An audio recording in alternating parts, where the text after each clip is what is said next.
Hi, I'm Dr. Langley here at Pine Ridge Family Medicine in beautiful Colorado Springs, Colorado. I'm a family medicine doctor and I like traveling a lot, even though I have a bunch of kids, as you can see on the wall behind me maybe. I really like to explore with them. In fact, we lived in Germany for 3 years, and of course, if you're living in Europe for 3 years, you're going to get out as much as you possibly can on planes, on trains, on automobiles, always a blast. So, being a doctor and someone who likes to travel and with kids, I have strong opinions on what medicines I bring. I don't think my husband would dare to touch the medicine bag in the packing preparations because he knows I have my opinions, and based on where we're going, I'm going to tailor a little bit. But I thought I'd share with you what my basics are of what I think are essential whenever we go traveling. I try to be pretty minimal on longer trips. I might bring some sutures or something a little bit less typical. But this is what I always have, even just for a 48-hour quick jaunt somewhere. This is what I'll make sure that our family has. First of all, always make sure that you have the medications that you take every day.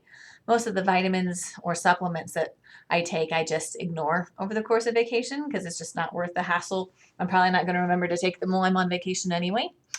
So I don't take those, but if there's anything that you need to take every day, blood pressure medicine, cholesterol medicine, things like that, make sure that you take those. Those are the top priority.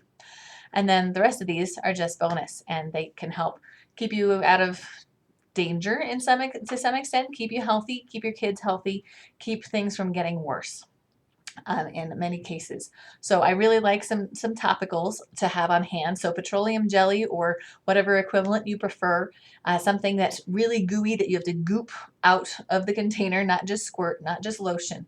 But this can be useful not only in case of skin irritation or diaper rash, or even just dry skin. You can put it on your lips for dry lips if you don't have chapstick. If you're getting bloody noses or really dry nose, you can put it on the inside there.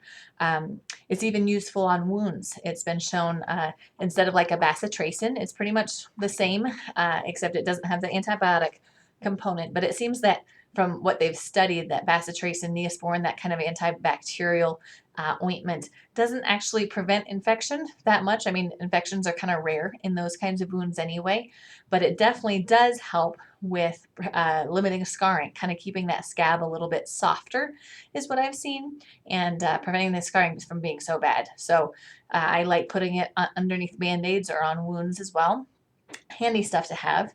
I also like to have a topical steroid, even just something like hydrocortisone that you can get over the counter just in case of rashes or some eczema, some dry skin that doesn't seem to go away. It can really distract you and ruin your time if you're constantly itching and hurting. So might as well have some of that on hand. You can get a real small tube to have.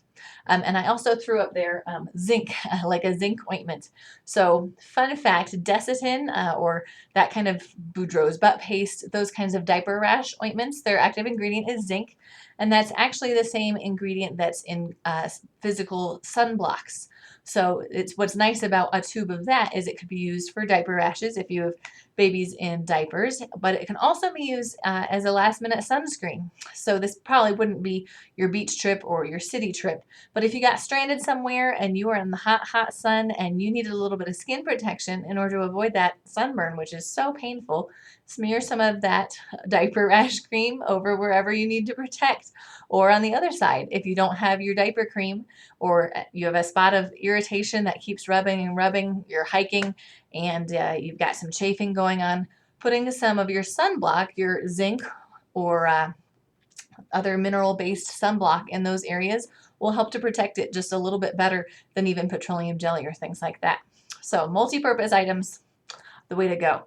I love to have ibuprofen or Tylenol, just in case I have some soreness that I want to get rid of. I don't want it to distract me from my trip.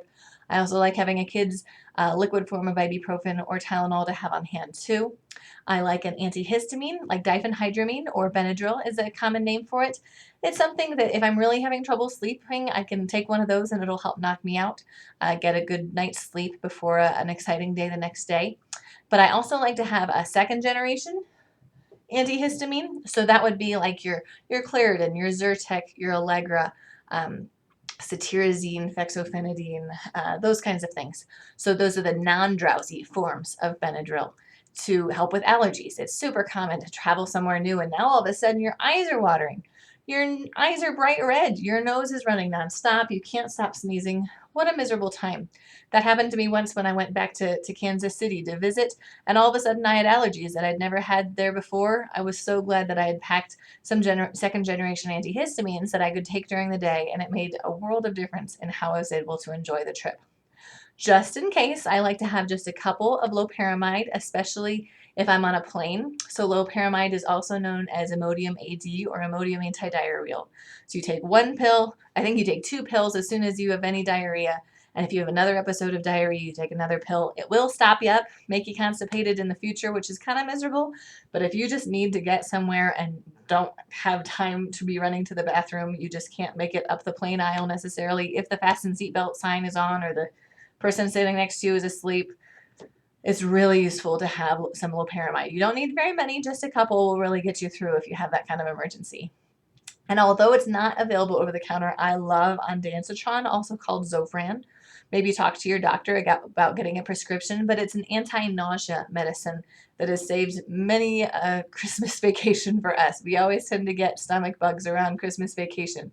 And so having a doctor who I can call or text, as you get with direct primary care, which is the kind of practice that I practice in, where you can just say, hey, I am just puking nonstop. This is miserable. Can you please call in some Zofran or Ondansetron for me, just to my local pharmacy? That will save the vacation. I can feel if you get dehydrated from all that throwing up, it means you're going to take even longer to get better. So being able to cut off that nausea and vomiting, and I mean, I still don't feel 100%, but I'm at least able to function and not get so dehydrated that I am out even longer. So that's really nice to have around on a trip. Valacyclovir is another one that you need a prescription for, and that one's really only if you get cold sores. Our family gets cold sores, and I would not leave home without some doses of that to help stop a cold sore from developing as soon as possible. Another thing that I think about taking sometimes is fluconazole or diflucan, an antifungal tablet, especially for women. If you happen to get a yeast infection while you're traveling, that can really ruin things. I'm not a big fan of having antibiotics on hand. They tend to expire. They tend to be the wrong kind of antibiotic for whatever's going on.